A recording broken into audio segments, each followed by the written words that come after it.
Hi and welcome to Wednesday Winos. My name is Rebecca and I'm from Kangaroo Ridge Retreat, and we come here every Wednesday to celebrate all things that are delicious and wonderful from the Yarra Valley. And I'm here with... I'm Ben from Wax River Brewing. Small craft. On mute. Oh, I'm on mute. What? Am I unmuted yet? Oh. Am I good? Can you hear me? Oh, you can hear you now. I know what happened. Well, I'm Ben from Wax River Brewing. So a small independent craft brewery here in Hillsville in the Yarra Valley. And we also have... Hopped. We're Hopped, Sara and Jon, Jon Sarah, whichever way you want it. We're on hop-off service for the Yarra Valley. And we're excited to bring you Wednesday Winos. Mm-hmm. So today we have a really exciting show. It's spring in the Yarra Valley, so we couldn't help but make it a spring awakening episode. So Sarah, Jon, why don't you tell us who we have on the Wednesday Winos today? Yeah, super excited. We've already tucked into the Rosé quite a bit, actually. We've had to try it before. We're welcoming Stefani Estate, and we'll be talking to Peter, who's the winemaker there. Stefani Estate are family owned. Hi guys, how's it going? My name is Peter Mackey. Hang on, wait a minute. Sorry, continue. So smaller winery. Can I keep going? In the Yarra Valley. And we will be tasting their rosé, which is delicious. As I said, we've been tucking into that. And then we will also be talking to Ben from Wax River, and we'll be tasting this amazing beer that we've got. So the blonde, right? Yes, the blonde. So let's start talking about... Hi, Pete. Sorry, we stuffed that one up. Sorry. So welcome to Wednesday Winos and the team here, the panel with... how are you going? Why don't you tell us a little bit about yourself and a bit about the Stefani wines? Hi, guys. First, thanks for having us this tonight. Second, as I was walking down here, my wife said that my hairstyle looked like something from the 1980s. So I can't wait to... I can't wait until 80s are back. We open again, and can't wait till we open. And I've got a bit of a mullet going here as well, so I can't wait till we open again and get it seen to. So Rena and Stefano have been. So they purchased the property in 1999. It is in Long Gully Road, and so that's about 5 k's out of Hillsville. And they. First planting started in 2000. And so today we are up to close to 40 acres planted, and we have 22 different varieties planted in the vineyard. So wow. I make 16 different labels. So wow. And today we're doing the Rosé, and that's just one of our labels. Fantastic. Yep. Just a bit about myself. I have been with Rena and Stefano for over 7 years now. I left New Zealand in 1995, went and lived in Oregon for a couple of years, moved from Oregon to South Africa to UK, worked in Kent for 2 years making sparkling wine. And then I trotted off to Argentina, spent close to 12 months in Argentina. And all this time I was bouncing back and forth to the south of France, making wine as well. And then I eventually ended up living in Chile for close to 10 years. So 11 years ago, Meg and I decided we'll move to Australia, and hence here I am working with Stefani Estate. Wow. That's Wow. quite an adventure. Wow. Yeah, well done. That's awesome. My life in a minute. Yeah. So I just wanted to remind our viewers that if you've got any questions for Peter about Stefani wines, anything about winemaking and the rosé, because we've had some people, actually we've sold a couple of these. So welcome to the viewers who are actually joining us in with the taster. So one of the comments was, yeah, a bit about your comment about your hair, saying you love the 80s and he wants to go back. So I don't know about that. I'm not sure myself. I'm pretty sure 1980 is a better year than 2020. Let's just put it that way. Okay, I'm going to cheers to that. At least I've got here. So let's just quickly talk about the wine. Is that all right? Yeah. So the rosé, we specifically have chosen Merlot for the rosé. So the reason why I've chosen the Merlot is because as I'm walking through the vineyard, I mean, you can make rosé out of any red wine. It could be Cabernet, it can be Pinot, it could be anything. There's two methods to making rosé. There's the bleed off method. So I take my red grapes, I put them in a tank, and 12 to 24 hours later, I bleed off. So I concentrate the tank.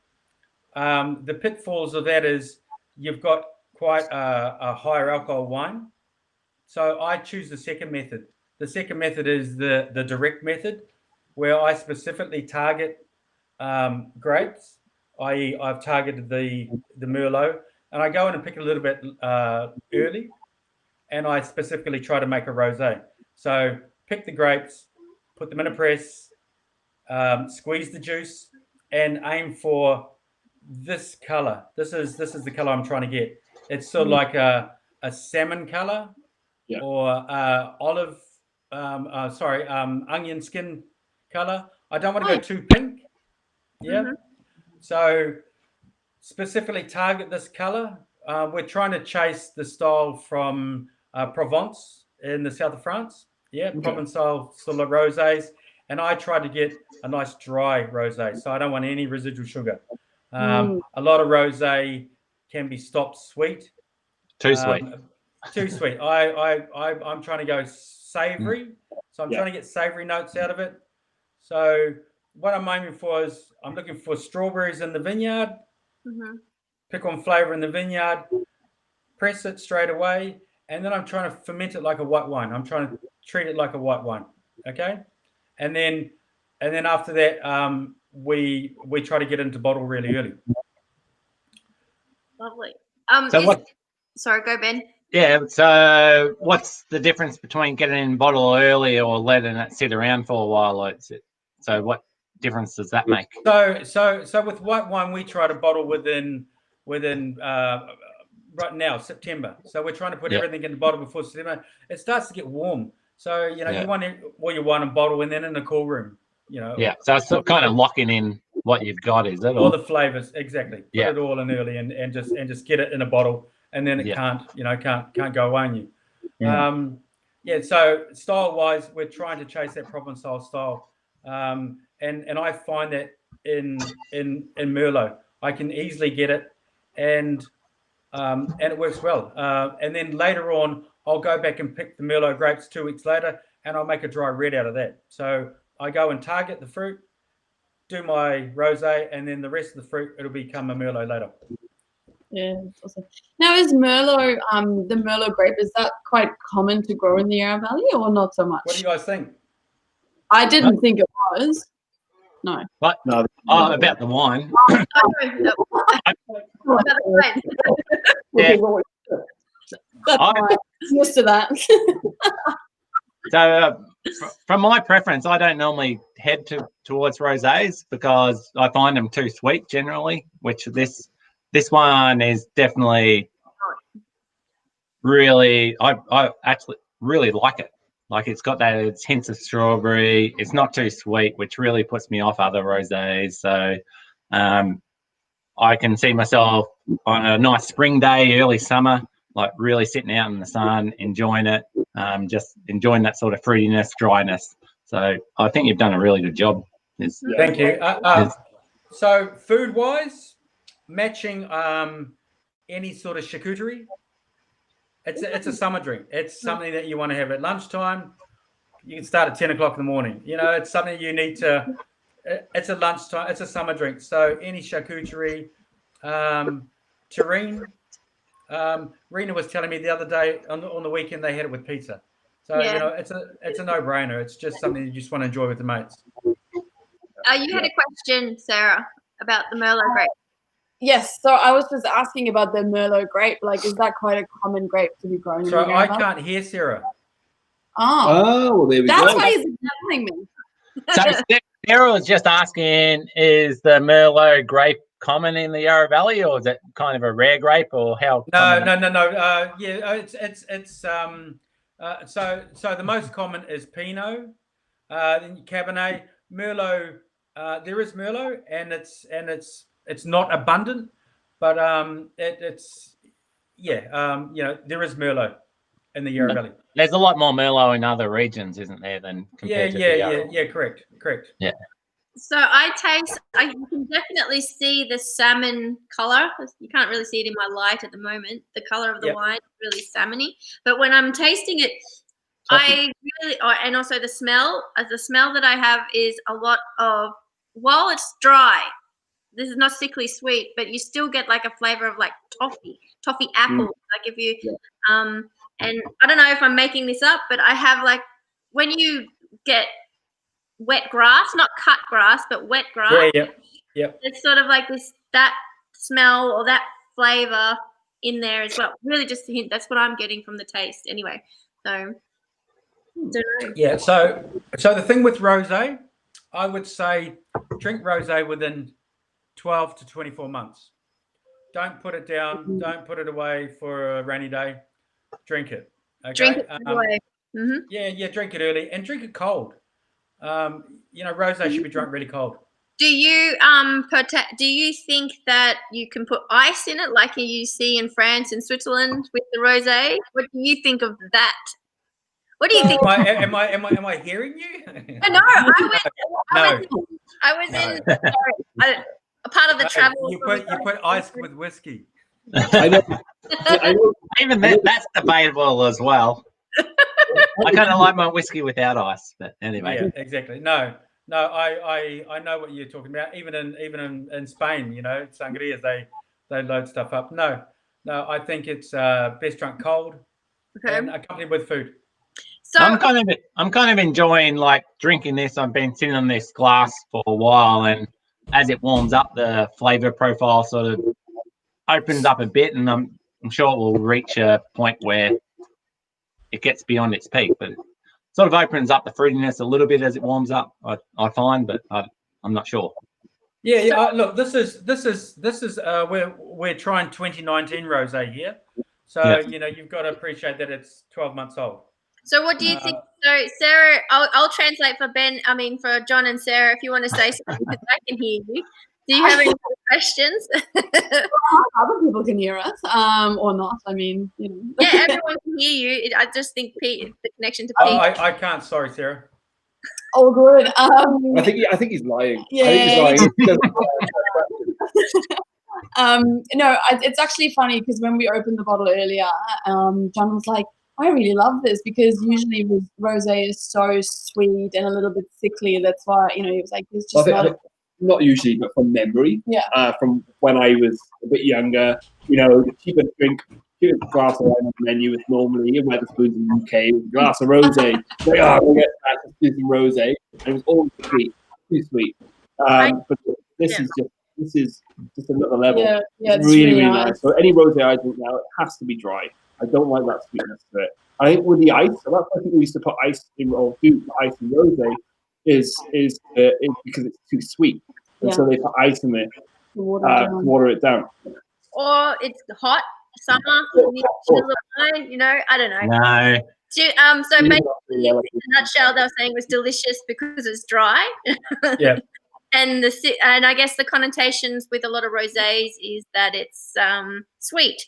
And I mean, I think about grandma's smelly perfume, and also, but this is that's. I've made a lot of rosé and got it wrong many times. The ferment stops about 4 or 5 grams of residual sugar, or even more, and the wine doesn't age very well. Within 6 months, it's tasting very old, and it's just it's gone. So I think it's better to try to get it dry. Yeah, and then it actually ages better as well. So I've got a bit of a surprise. So Rena is actually on the line at the moment. So if we can work this out, if we've got any questions about Stefani Estate and the winery itself, because I know because Kangaroo Ridge is located actually we're almost neighbours. We look at each other's wineries as well. So it's quite, well, I don't have a winery. I look at your winery.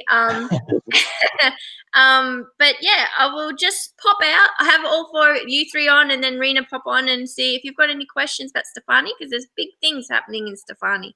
So bear with me while I shuffle us around. Who's going to translate for us now, then? Ben.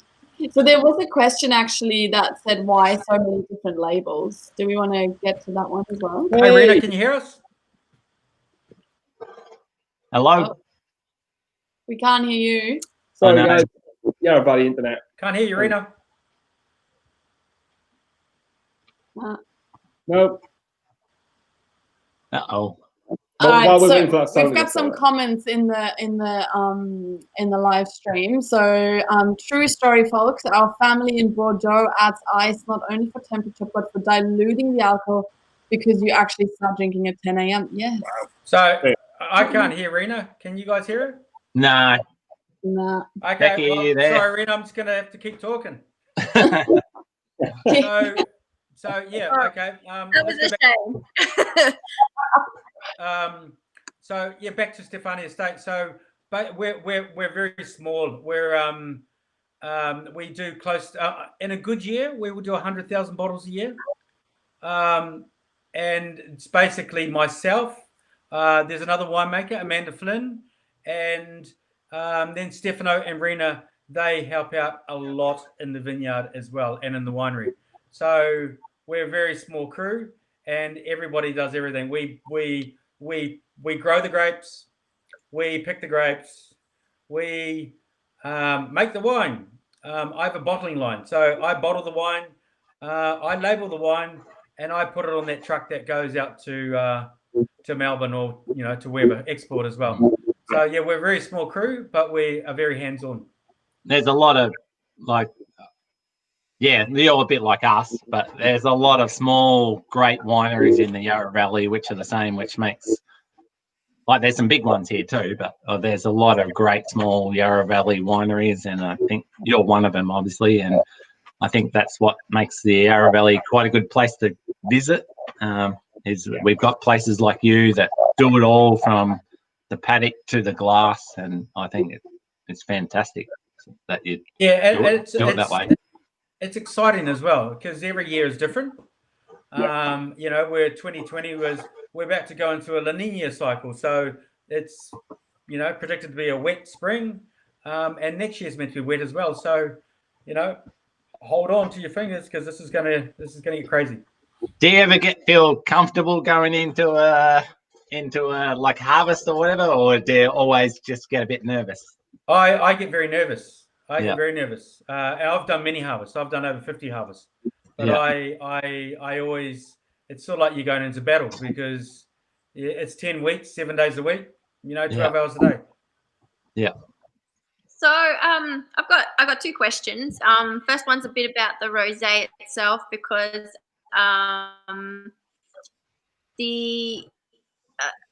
some of the other wineries use it as a byproduct of their main wines that they actually produce. So if they're producing mainly Pinot Noir, and then there's some grapes that are left over, and they're okay, we're going to use that and make rosé.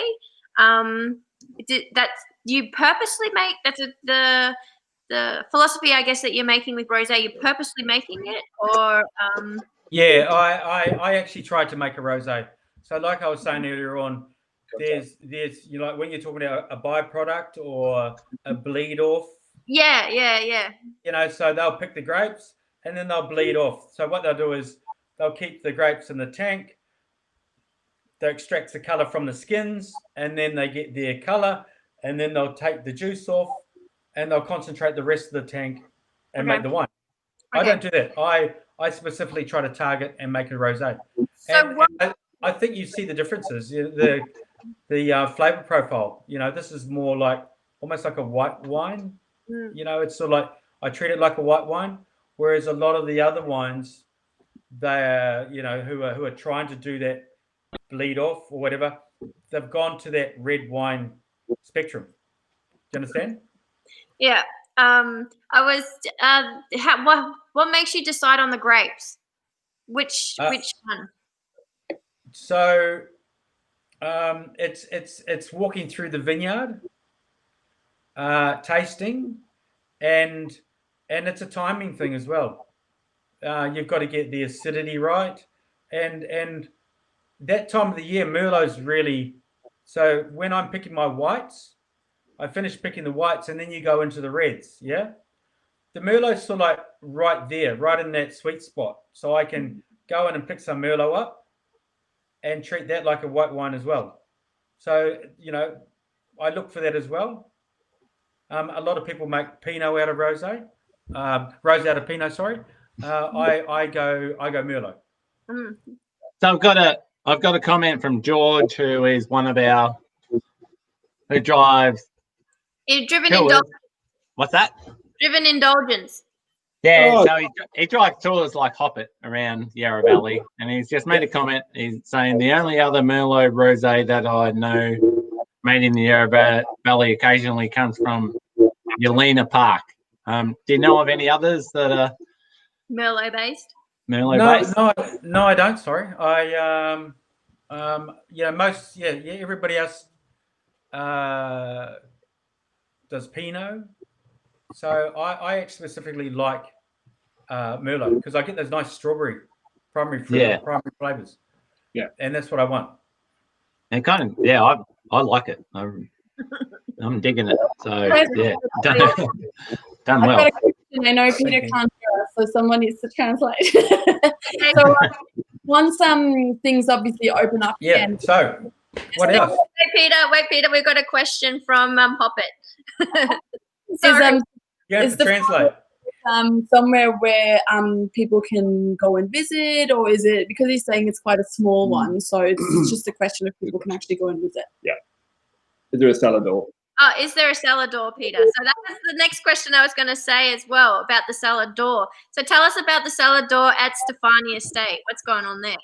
So guys, we have our distributor is Ali Pat Taylor, and I think if you wanted to buy our wine, you could go to the Yarra Valley Dairy. We distribute all throughout Melbourne. But we also have a cellar door. So we were about to open the cellar door and the second lockdown happened. So we were days away from opening it. So nobody has visited our cellar door yet. So the cellar door is in Old Hillsville Road. It's about 5 kilometres from the chocolate factory on the way to Hillsville. And it's on the corner of Long Gully Road. Okay. Yeah. And it is very Italian. You wait till you see it. It looks beautiful. I have food. Yes. Yeah, we've got a pizza. We've got a pizza oven there. We're going to do small platters, charcuterie. It's going to be great. I have to say, Peter, from the neighbours, because neighbours and all, we're super excited that there is a winery with a cellar door and food nearby, so that we can actually walk down. Well, have a hike, earn the pizza. But I have to confess, yes, when I was picking up the wine for deliveries and everything, I did get a sneak peek of the cellar door, and if anyone is, it was It's gorgeous. It's gorgeous, and you go through a relatively long driveway. And this is what I think is really quite specific to Stefani Estate is they've got all these geese. They go from the lake. The dam and going across. I mean, it's so charming. And then you go into there where there's the pizza oven and the nice seating area. So it's really exciting stuff. I hope we can open soon because it's going to drive you nuts, Becky, when you're smelling all that food coming up over the hill. Yeah. That's true. Well, we'll just walk down. Yeah. Yeah, you can walk. Definitely can drive you home. So if anybody's interested, I'd say this is the address for where Stefani Estate is located. Thank you, Vince, for letting us know about that. Stefani Estate. We also have accommodation as well. Yeah, I was going to ask about that. You've also got accommodation, Ballarada. Have I pronounced that correctly? Ballarada. Okay. Yeah. So we have a couple of Airbnbs at Ballarada, which are right next door. They're about 100 meters from the cellar door. So just imagine yourself having a nice glass of rosé on the porch there and walking across the Ballarada and then to the cellar door, then walking home. Yeah. The accommodation, do you know much for that? How many people can stay in the... So the two-bedroom apartments. Okay. Fantastic. That's great. Lucky people.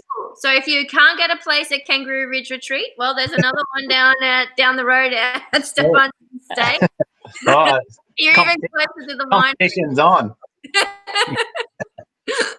They're all gorgeous. We're not competing. So. Yeah. No, they're great places. I think you will come to really I think, people will be fighting for spots. Yeah. Vince is saying the geese live on the island. Yeah, the geese have tripled in the last 3 years. So and we're probably going to get another 20 in about 2 or 3 weeks. Lovely. I have a couple of dams that need to be protected by geese, I think. So more than Yarra Wood then. That's quite a lot. Wow.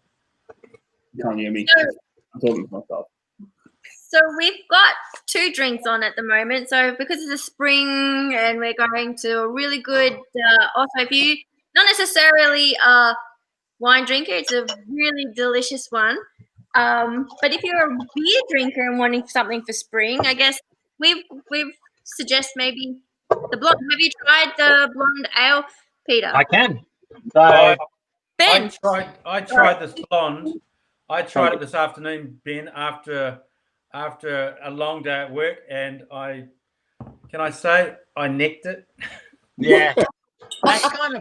That's a good introduction to this beer. So basically this beer was what we launched with. So a lot of craft breweries, they launch with like really complex hard beers, but this is a well-balanced, almost traditional European style, pushing lagerish. So it's designed to be a sessionable beer, almost a gateway beer, which is like a craft term to get people that have traditionally drinking, have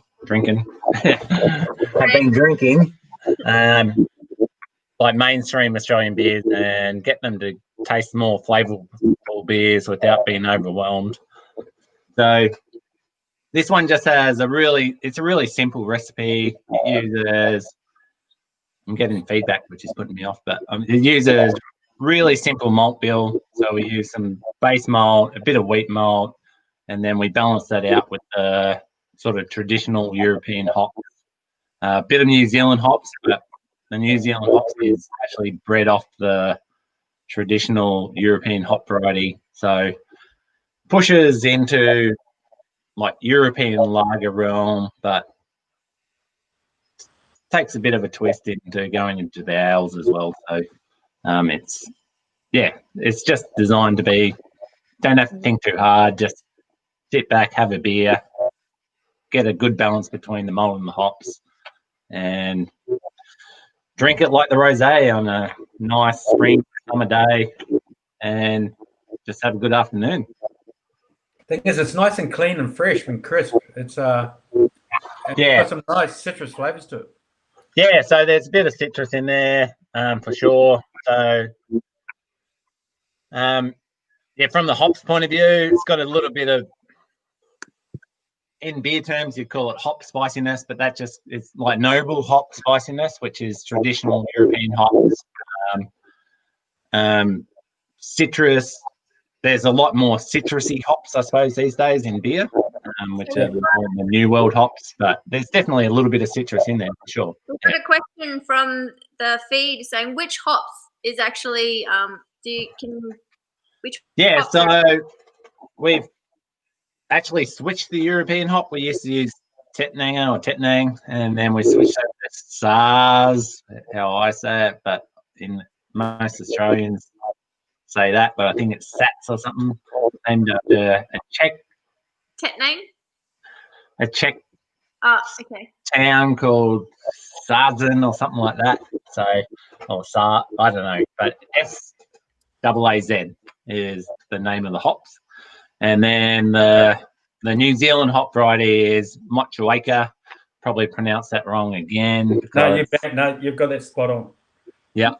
So, but it used to be called B-SARS. So it's actually bred from SARS. So it's like New Zealand variety, but New Zealand varieties generally have a slightly more resinous, piney flavour than European varieties. So it's bred from that. So it has a hint of that European.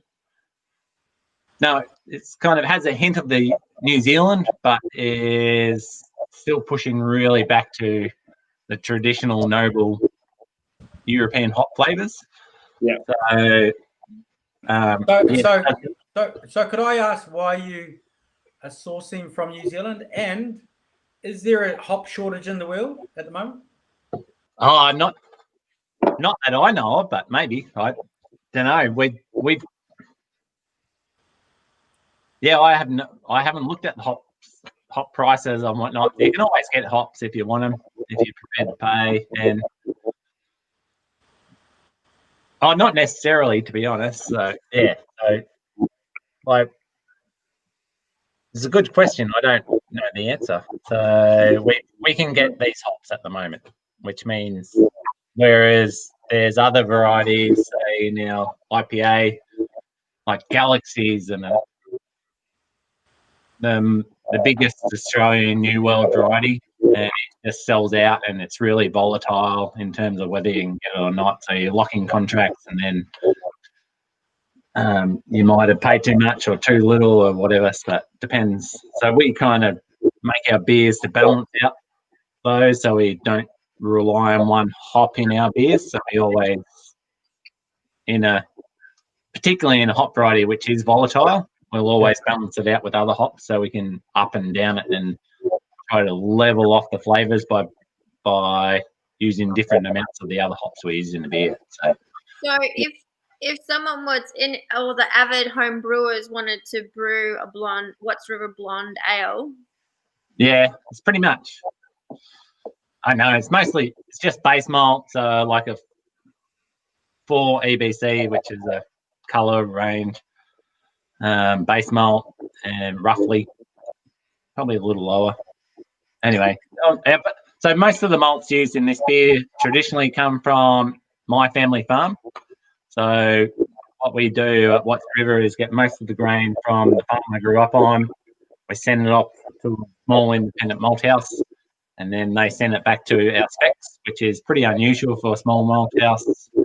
But this batch actually, due to COVID and all other sorts of reasons, we actually got stuff off the shelf, but it does have the wheat malt, which adds sort of body and stuff, which comes off the farm. Yeah. But yeah, we're pretty unique in that we get most of the malt off the family farm, which is based up in Matoa near Horsham in the Wimmera. So yeah, so as a home brewer, just like pretty much mostly base malt, maybe 10% wheat, Czech SARS, bit of malt. Yeah. Mash low to get it super dry. Sessionable beer. Pretty easy beer to make, and if you're a really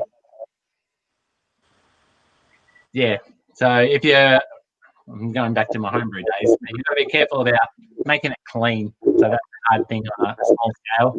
It's really easy to make a clean beer on a larger scale, a commercial scale, where it's really hard on homebrew scale. So you've got to make sure you're clean, get your temperatures right. Whereas once you get commercials, can't take that for granted that we can do that easily. But homebrew is a bit harder.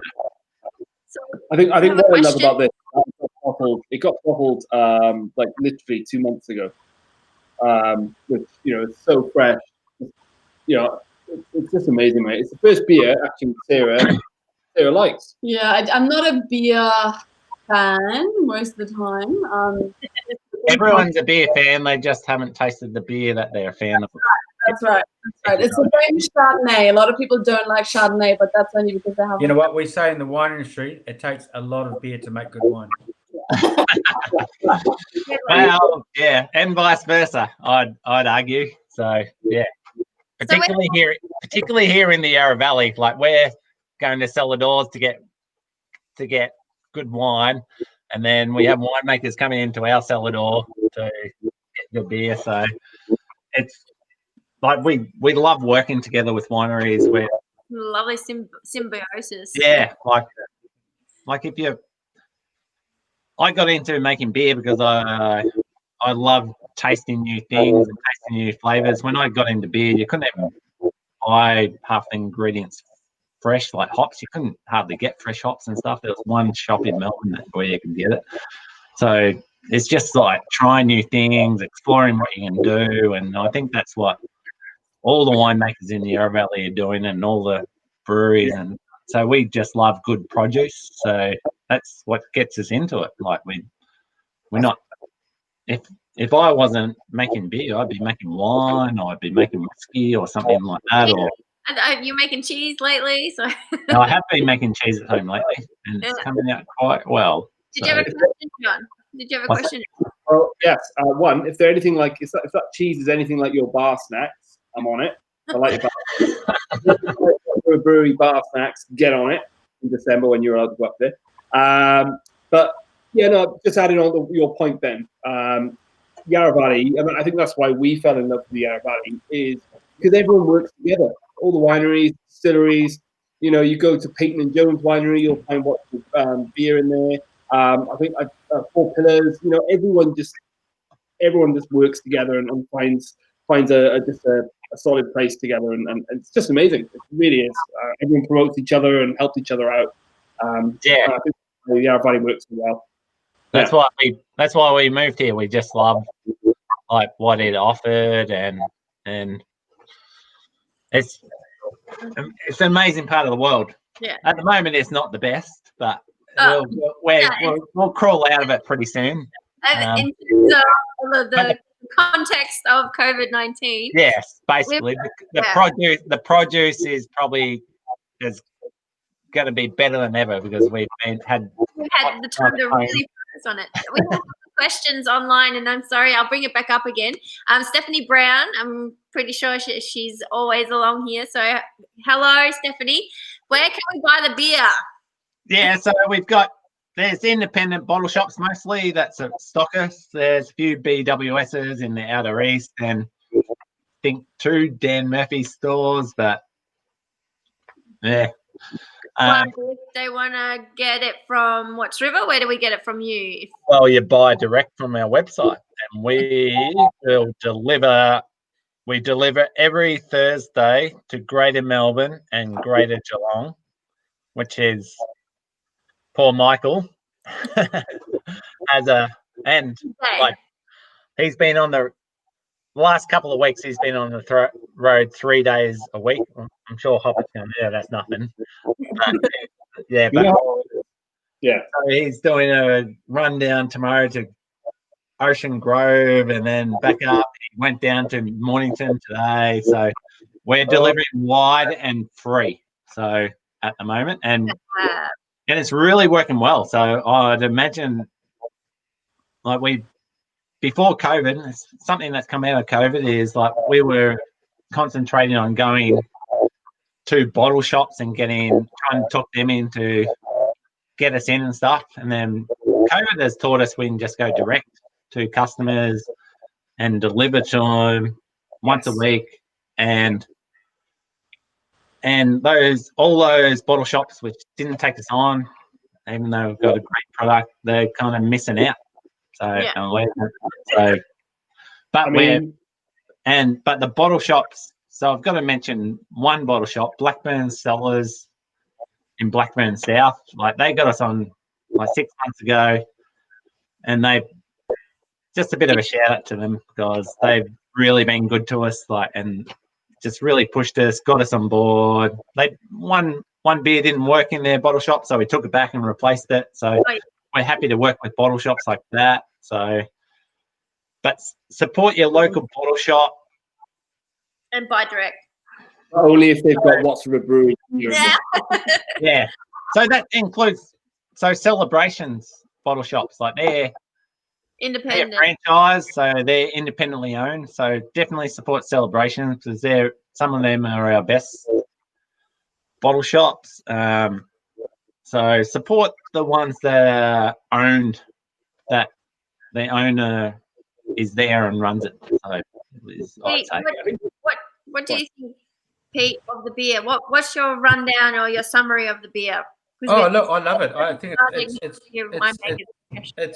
it's fantastic. I mean, perfect for spring, perfect for summer. I think it's got nice citrus notes, and it's like you said, it's not pretentious. It's just right in that sweet spot. Lovely. John, you have a final question? Oh no! Again, more to add to what Ben was saying was about the wineries finding that they can go direct to the customer now.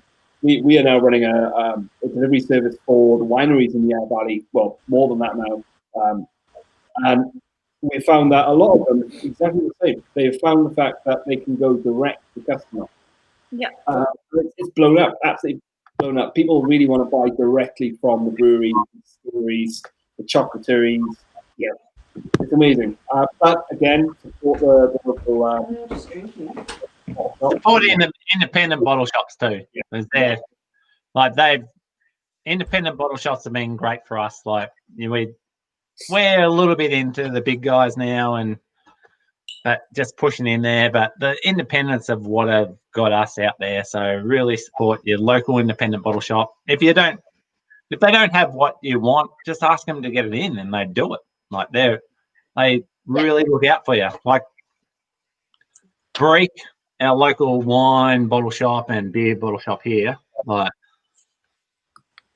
he knows I like a certain type of Chardonnay, which is like wooded and oaky, a little bit buttery, which is typical, I suppose, Yarra Valley, but it has to be an oak for quite a while. And he gets a new one in, which he knows how I like it, and he'll actually send me a message saying, like, I've got come in and get a bottle of this. So pull it out from under the counter, sneaky. The eagle has landed.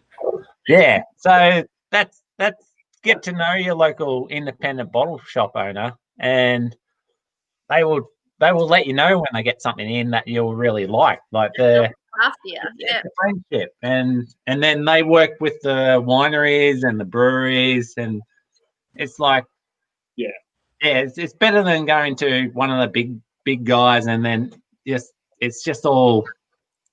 Well, so while we're on this note of there's two little sessions that we have at the end of this, and we talk about the shameless plug. Shameless, have you got something to actually plug for, something about your business or anything like that, to say, look out for this, or I've got this special deal? Ben, what's the shameless plug that you need to put out there? We just deliver every Thursday to Greater Melbourne, Greater Geelong, Yarra Valley. Order by midnight tonight even, and we will deliver tomorrow. So midnight Wednesday, we'll deliver to. That's a really big area, and it's a really big challenge to do. So Chandler's probably, our delivery driver. He's probably not liking me saying this, but he will get it to you. And if he can't, well, we've got other people that can. So just buy direct from us. It's our shameless plug, and support your local brewery. Lovely. If you're out of our region, Local brewery. support your local brewery. Pete, what do you have as a shameless plug? Do you have a shameless? I'm along the same lines as Ben. You order, and tomorrow I can guarantee Rena will be down there packing that order and sending it out to you. Yep. And why go to the big supermarkets of wine when this all opens up? Come out to the Yarra Valley. Come and visit us. Check out the cellar door. Cheers check to out that. Yep. Check out, have some pizza. Cheers to. Exactly. I'm really excited about the cellar door. Come and chase the geese around. Hop it. Shameless plug. What's your shameless plug? Our shameless plug, well, because we're obviously driving buses and it's going to be a while until we can have a lot of people on buses, we're doing some virtual tastings. So we've done a couple in the past months in lockdown, but we've got another one coming up next Friday, the 25th, and we've got Oak Ridge on there. So we're doing a little tasting with Oak Ridge, and we've got some chocolate and some rum as well from the Peninsula. But yeah, that's almost sold out. So if anyone interested, hop it at home.com.au if you want to check it out. We will get that delivered to you next week. And yeah, Very shameless. very shameless. We did your last one. We did your last one here, and it was a great Friday evening out. It is your Friday night. It is but you get to have a nice session at home, eating chocolate, drinking wine, and rum and cocktails. So it was a fun evening. So it was really good. What about you, Beck? What's your shameless plug? Well, we have exciting news is that if you wanted to buy the Stefani Estate Rosé, we have a Rosé pack. I've now launched our online store. So if you are interested in getting a Rosé pack, if you're a Rosé fan, we've got that a pack of 6 on sale on the Kangaroo Ridge Retreat as part of our larder, so that if you loved our wines as your stay, you can actually get that at home now. And you can, I'm pretty excited. It took a lot of work, and it was a team effort from our team. So Roz and Christine were helping us get the online store ready to go. So, and the Stefani Rosé 2019 is a part of that. So, if you want to have a look, check it out. So that's my shameless. So to end the show, we like to actually say anything nice, anything pleasant, so that we can talk about. So leaving on a pleasant, happy note. Hobbit, what's your happy note? That end of the day, end of this week, last week. What made us happy this week is that we delivered wine to a customer and he swapped us for a bottle. So he gave us a bottle back of his selection. So Wow. Roscoe, his name is Roscoe. That's all I remember. Thank you, Roscoe. Thank you, Roscoe. You're out there and you're listening. Thank you. You made my day. We delivered a box of wine to him and he gave us a bottle of wine back. And I didn't have a great day that day, so he made my day. So thank you, Roscoe. Literally, Sarah ran up and started crying. Ben, what's your happy note? Leaving on a happy note. It's quite simple. Sunnier days and longer days.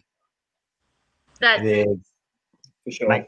Makes us all feel better, I think, and it also helps kill the virus. That's so true. The UV. Peter, what's your what's made you happy in the last week?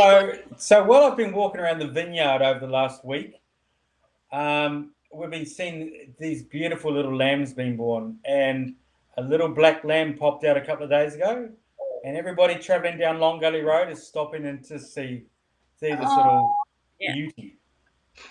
Yes, gorgeous. Black man. What about you, Beck? Well, actually, it ties into our next show because I was very excited to find out that for our next show on Wednesday Winos in 2 weeks, because we're every second Wednesday, we are welcoming White Rabbit to the show because it's a collaboration between White Rabbit and also What's River Brewing with their Good Deal Week. And so I was really their main brewer. Jeremy is going to be coming to join us, but not only do we have Jeremy, we also have Jenny Redden prepared to actually come on, and she did the amazing artwork on the bottle that you'll see on the wine. She's happy to talk about it. So just it made me. Hillsville artist, we should add. Sorry. Yeah. I could actually introduce her a bit better, but yeah, she's also a local here in Hillsville. And I just was so happy that there were so many people supporting Wednesday Winos, because I think this is a really cool show. I have a lot of fun meeting winemakers and coming together on a Wednesday night. And I think this has been something that's kept everything together while we've been isolated here in Kangaroo Ridge. So I really want to thank you, Peter, for coming on to the show. Cheers to that. It's been fun. Thank you, guys. Wonderful. Sara and Jon, sorry I couldn't hear you, but Okay, man. good watching you. It's been it was a lovely to have you here, and you'll pop off. I'll push on to the White Rabbit next feed, but stay on the line and we'll have a post chat afterwards. Okay. So from everyone here in from Wednesday Wino Suit, have a lovely evening. We'll see you in 2 weeks' time, and thank you so much for joining us. Thank you. Cheers, Stay guys. safe, everyone. Stay safe. Bye.